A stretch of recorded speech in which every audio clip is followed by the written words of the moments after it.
Djamil Ramani, qu'est-ce qu'on fait? Je rappelle que vous êtes médecin, réanimateur. Qu'est-ce qu'on fait avec ces soignants non vaccinés? À un moment donné, si à situation chaotique à l'hôpital, mesures exceptionnelles, c'est-à-dire qu'il faut les réintégrer ou pas?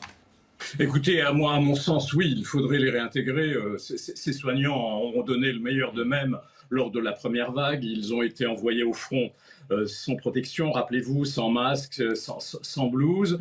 Et puis, un an après, on leur a dit il faut absolument vous vacciner. Si vous ne vous vaccinez pas, eh bien, vous serez suspendu de vos fonctions. Ça a été d'une violence extrême, d'autant que ça stigmatisait une partie de la population française, puisque cette obligation vaccinale, elle n'a pas été décidée pour les gendarmes, par exemple, ou pour les policiers, qui sont aussi en contact avec le public. Donc, le personnel soignant a très mal vécu cette obligation.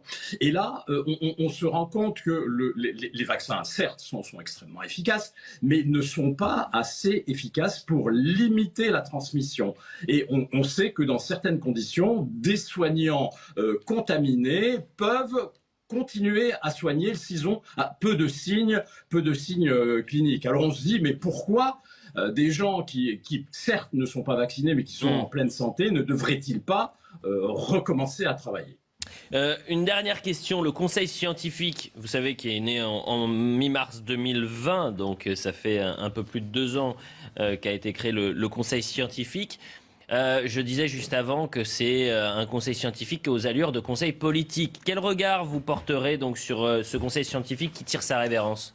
Ben écoutez, il a eu son utilité. Rappelez-vous que c'est lui qui a quasiment décidé du premier confinement, qui a tiré la sonnette d'alarme en disant au gouvernement il faut absolument confiner, sinon nous allons à la catastrophe.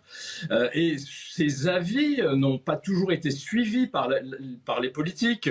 Ces avis, il y a eu des temps de latence avant de les rendre publics, et certains de ces avis n'ont pas du tout été suivis par les politiques. Donc il avait une certaine indépendance et son travail a été très utile. Oui, enfin, j'ai le souvenir que sur certaines vagues épidémiques, ils appelaient, et notamment c'était, je crois, juste avant, en décembre 2021, ils appelaient à reconfiner à une période où ça nécessitait pas forcément un reconfinement.